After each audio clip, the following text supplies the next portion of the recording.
রাধারানী কি, শ্রী বৃন্দাবনেশ্বরী কি, শ্রী বৃন্দাবনেশ্বরী কি, শ্রী বৃন্দাবন ধাম কি, শ্রীকৃষ্ণের শুভ কৃষ্ণ জন্মাষ্টমী তিথি কি। রাধারানীর নাম না নিলে আমরা বৃন্দাবনে পাস পাই না, গেট পাস। ইন্ডোর স্টেডিয়ামে খেলতে গেলে যতই কিছু হোক টিকিটটা তো দেখাতে হবে। বৃন্দাবনের টিকিটটা হচ্ছে রাধারানী। আর এত ভালোবাসার লোকটা রাধারানী তো ওনার সবচেয়ে ভালোবাসার লোক। বৃন্দাবনে রাধারানীর কৃপা যদি আমরা পাই তাহলে শ্রীকৃষ্ণ সম্বন্ধে একটু বলার আমাদের অধিকার আসে। তাহলে আজকে শুভ কৃষ্ণ জন্মাষ্টমী তিথি, এই সেই রাত, এই সেই নিশি যখন পতিত পাবন গোবিন্দ, যাকে আমরা ঈশ্বর বলি, ঈশ্বর বলেছি, তার অপেক্ষায় আমরা আছি। তাহলে কি হবে? ঈশ্বর পরম কৃষ্ণ সচ্চিদানন্দ বিগ্রহ অনাদিরাদিরো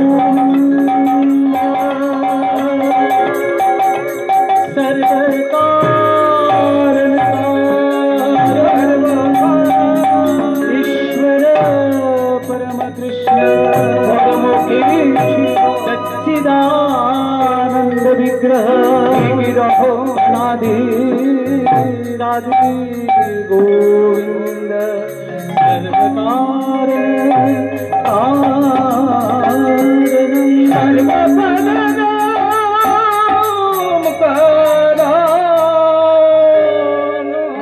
তাহলে ঈশ্বর পরম কৃষ্ণ, কৃষ্ণ হচ্ছেন 16 কলায় পূর্ণ পূর্ণ অবতার, সচ্চিদানন্দ বিগ্রহ। কলিযুগে আরো অনেক অবতার আছেন, তারা কিন্তু পূর্ণ অবতার নন, অনেক জানার ব্যাপার আছে, অংশ অবতার।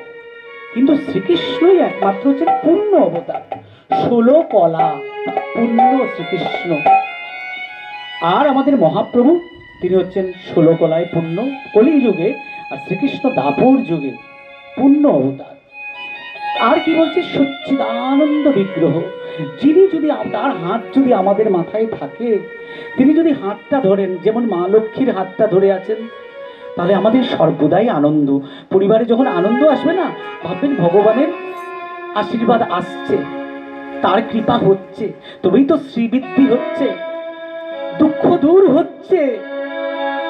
আর যতক্ষণ দুঃখ তিনি নেই, তাহার কৃপা আসছে না, পায়ে পড়ে থাকতে হবে। তাহলে কি? সচ্চিদানন্দ বিগ্রহ অনাদির আদি গোবিন্দ, তিনি শুরু তিনি শেষ, সর্বকারণ কারণম, সমস্ত কারণের কারণ তিনি, তার জন্যই সৃষ্টি, তার জন্যই প্রলয়। কিন্তু আমরা আনন্দে থাকতে পারলাম না। আমি সেই দাপর যুগে চলে যাচ্ছি। সেই দাপর যুগে কি হয়েছিল? যখন সাধুরা, দাপর যুগে, কলিযুগের কথা বলছি না, সেই সাধুরা তারা ত্রস্ত, অসুরগণের আক্রমণে তারা ত্রস্ত। সেই যুগেও তারা খুব কষ্টে দিন কাটাচ্ছিলেন। यदा यदा हि धर्मस्य ग्लानिर्भवति भारत अभ्युत्थानाधर्मस्य तदात्मानं चिदात्महान् परित्राणाय साधूनां विनाशाय दुष्कृतां धर्मसंस्थापनार्थाय संभवामि युगे युगे। তাহলে কি বলছেন? यदा यदा हि धर्मस्य ग्लानिर्भवति भारत, যখনই ধর্মের গ্লানি হয়েছে, গীতায় আছে সেটা, যে যখনই ভগবান নিজের মুখে বলেছেন অর্জুনকে, যে যখনই ধর্মের গ্লানি হয়, ধর্ম নাশ হতে থাকে, ধার্মিক লোকেরা কষ্ট পায়, সাধুদের বিপত্তির সময় সেই ধর্মকে রক্ষার জন্য আমি আসি। তাহলে কি বলছেন? যে यदा यदा हि धर्मस्य ग्लानिर्भवति भारत अभ्युत्थानाधर्मस्य অধর্মকে শেষ করার জন্য আমি আসি। তদাত্মানং সৃজাম্যহম পরিত্রাণায় সাধূনাং, সাধুকে পরিত্রাণ করতে আমি আসি। বিনাশায় চ দুষ্কৃতাং, দুষ্কৃতীদের বিনাশ করতে আমি আসি। ধর্ম সংস্থাপনার্থায়, ধর্মকে আমি আবার স্থাপন করার জন্য। সম্ভবামি যুগে যুগে, আমি যুগে যুগে আমি এই ধরায় আসি। কি হয়েছিল তখন? জরাসন্ধ, দাপর যুগে আমি বলছি, জরাসন্ধ সে কি করত? 186 জন রাজাকে সে বেছে নিল একটা নরমেধ যজ্ঞ করবে। কেন? এটা একটা যজ্ঞ যে এত বলশালী রাজাদেরকে ধরে এনে আমি যদি তাদের মাথা কেটে দিই তাহলে আমি আমার অভীষ্ট সিদ্ধি লাভ করতে পারবো। এই ছিল দাপর যুগের অবস্থা। সবাই থরথর করে কাঁপত। কামরূপের রাজা নরক, চেদিরাজ, আরো অনেক প্রচুর অত্যাচারী রাজারা, অসুররা, তাদের ভয়ে সমস্ত সাধুরা কম্পিত হতে থাকলো। তারা তখন কি বলছে? হরে মুরার গোপাল গোবিন্দ মুকুন্দ নারায়ণ কৃষ্ণ বিষ্ণু নিরাশ্রয় আমার জগদীশ রক্ষা। হে কৃষ্ণ করুণা সিন্ধু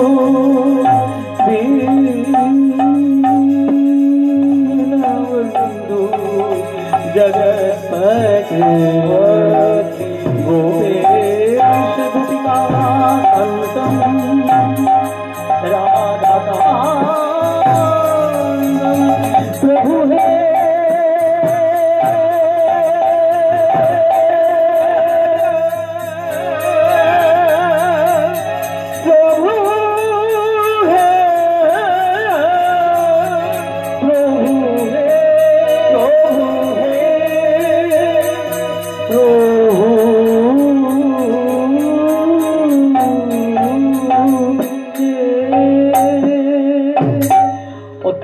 রাজারা, অত্যাচারী অসুররা, তখনকার যারা ধর্মকর্মে মতি ছিল, সাধুদের বিনাশ করার জন্য উদ্যত হলো।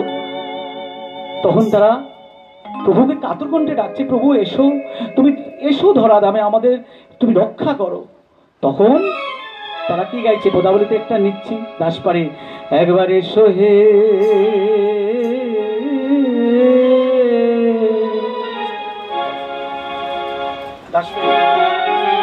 এসো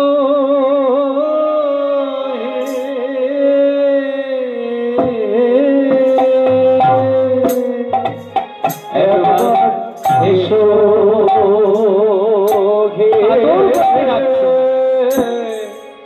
এসো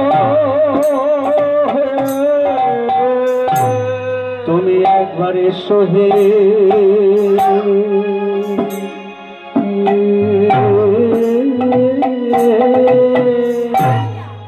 একবার এসো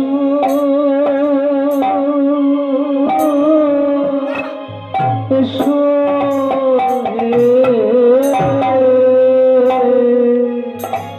একবার এসো হে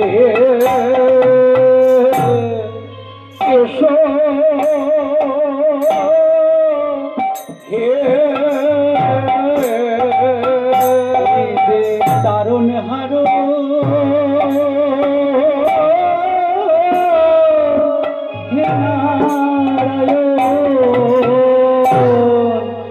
একবার এসো হে এসো এসো হে রাধা হরে হে নারায়ণ এসো হে এসো হে তুমি ধরা এসে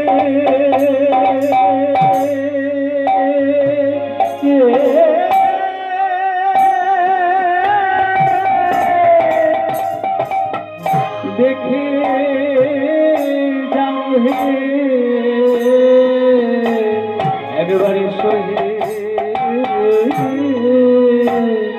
একবারে তুমি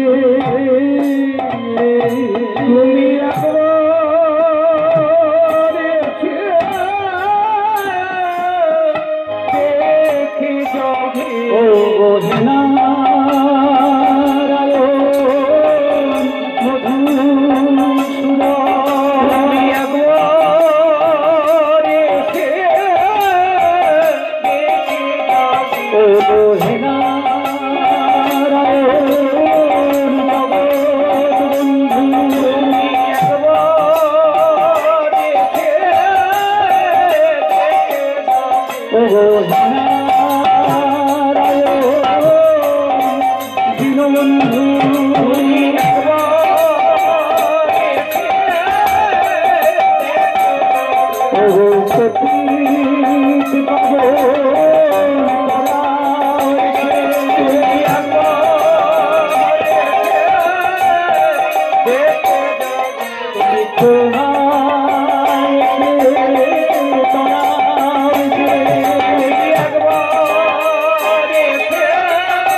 এবারে প্রভু গোলকপতি বসে আছেন উপরে, ভাবছেন আমাকে তো যেতে হবে, আর তো সময় নেই, সাধুদের বিনাশ চলছে।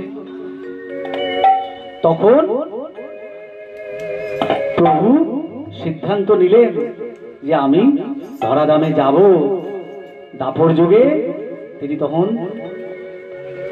জন্ম নিলেন দৈপুকীর উদরে, এবং এই জন্মাষ্টমী তিথিতে উনি জন্ম নিলেন দৈবকীর উদরে। কৃষ্ণ জন্ম কেন হয়েছিল? সবচেয়ে বড় উদ্দেশ্য, দুটো উদ্দেশ্য যে কেন কৃষ্ণ জন্ম হয়েছিল। প্রথম কথা হচ্ছে যে রাষ্ট্রীয় এবং নৈতিক উন্নতি, রাষ্ট্রীয় এবং নৈতিক উন্নতি, তার সমস্ত জ্ঞান আমরা কোথার থেকে পাই? গীতার থেকে পাই। এবং তার যে জীবনের কর্মগুলো, তিনি একজন অত্যন্ত প্রিয় সখা, প্রিয় পুত্র, প্রিয় বন্ধু এবং সফল রাজা, সফলতা দিয়ে সমস্ত কাজ তিনি করে গেছেন। দ্বিতীয় ছিল কি? অসুর বিনাশ। যখন শ্রীকৃষ্ণ জন্ম নিয়েছিলেন, শুধুমাত্র যখন মায়ের কোলে বাচ্চাটা ছিল তখন 9টা অসুর উনি বধ করেছিলেন। প্রথমেই তো পুতনা রাক্ষসী যে তাকে মারার জন্য গেছিল, একজন স্ত্রী যে হচ্ছে মা, আমরা মায়ের জাত বলি, কংস সেইটাকে হাতিয়ার করলো। আমরা সবাই জানি সেই গল্প। শ্রীকৃষ্ণ তখন দুধের শিশু ছাড়লো না, তার মানে কতটা অত্যাচারী ছিল সে তখনকার রাজারা। তৃণাবর্ত, অঘাসুর, বৎসাসুর, বকাসুর, কেশী, এই যে আমাদের বৃন্দাবনের কেশী ঘাট, এরা সবাই অসুর ছিল। কালীয় দমন এবং সর্বশেষে কংস, রাজা কংস, 9 জন অসুরকে উনি শুধুমাত্র তার কৈশোরের আগে তিনি বধ করেছিলেন। কারণ শ্রীকৃষ্ণ বৃন্দাবনে 11 বৎসর থেকে 13 বৎসর পর্যন্ত উনি ছিলেন। 7 বৎসর বয়সে উনি কালীয় দমন করেছিলেন। 8 বৎসর বয়সে তিনি রাসলীলা করেছিলেন। একটা দুধের শিশু এটা কি বোঝে? আমরা তো কত বাজে কথা বলি, আমরা সেই তত্ত্ব বুঝতে পারি না। তাহলে তিনি কি করছেন? অসুর বিনাশ করলেন। আরেকটা কারণে তিনি এসছেন, নারী সম্মান, নারীদের জন্য তিনি এসেছিলেন। তার উৎকৃষ্ট প্রমাণ কি? দ্রৌপদী। দ্রৌপদীর যে বস্ত্রহরণ আমরা করলাম, তখনকার দিনে দিল্লির দরবারে আমাদের কি মুখ দেখানোর জায়গা আছে? এত তো ছিলেন সেখানে, স্বয়ং গঙ্গা পুত্র ভীষ্ম ছিলেন, তার জ্ঞান কি করলো? কৃপাচার্য ছিলেন, দ্রোণাচার্য ছিলেন, এত বিদ্যা তাদের। কর্ণ ছিলেন, যার বিবেক বুদ্ধি ছিল, পেরেছিল দ্রৌপদীকে বাঁচাতে। কৃষ্ণ তো ছিলেনই না সভাতে। আজকের যুগে কৃষ্ণ কোথায় যে নারী সুরক্ষা দেবে? তাই আমাদের কৃষ্ণকে ভগবান মানতে হবে। ছিলেন না রাজসভায়। যখন দ্রৌপদী দেখলেন আর তো কেউ নেই, 5টা স্বামী একদম ন্যাংটো হয়ে বসে আছে সামনে সবার, একদম দীনহীন, তাদের কোনো ক্ষমতা নেই। দ্রৌপদী 2 হাত তুলে বললেন, গোবিন্দ তুমি আসো, যদি পারো আমাকে সহায়। আমরা আর কার উদাহরণ দেব বলুন? এই নারী সুরক্ষা দিয়েছিলেন শ্রীকৃষ্ণ। তাহলে শুধু শ্রীকৃষ্ণ জন্ম কেন হয়েছিল, এটা যদি আমরা ভাবতে যাই, আমাদের এই জীবন কেটে যাবে। আরেকটা কথা ছিল যে আমাদের আধ্যাত্মিক উন্নতি, নৈতিক উন্নতি। কেন? যে আমরা জন্মমাত্রেন নিত্য কৃষ্ণ দাস। আমরা আসল কথাটাই ভুলে গেলাম। আমরা যেদিন মায়ের গর্ভে ছিলাম 7 মাস বয়সে, প্রভু দেখা করেছিলেন আমাদের সঙ্গে। প্রভু দেখা করেছিলেন। আমরা তখন আত্মা ছিলাম মায়ের গর্ভে, পরমাত্মা দেখাচ্ছে, কারণ আমরা তো পরমাত্মার থেকেই এসছি। আমরা তখন বলছি, আমরা জঠর যন্ত্রণায় কষ্ট পাচ্ছিলাম, খুব কষ্ট মায়ের পেটে। 84 লক্ষ জনি আমরা খুব কষ্ট করেই পার করে এসছি। কিছু পুণ্য ছিল তাই আমরা মানুষ হয়েছি।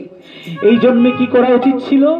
এই হাত দিয়ে তার সেবা করা উচিত ছিল, এই নয়ন দিয়ে শুধু তাকে দর্শন করা উচিত ছিল, সদা তাকে নিবেদন করে তার আহার, তার যে প্রসাদ, তার এটোটা খাওয়া আমাদের উচিত ছিল, সদা তার চিন্তা করা উচিত ছিল। আমরা কিন্তু তা করলাম না। শ্রীকৃষ্ণ সহজ রাস্তা বলেছিলেন, ইয়াদ করো ইয়াদ স্নাসি।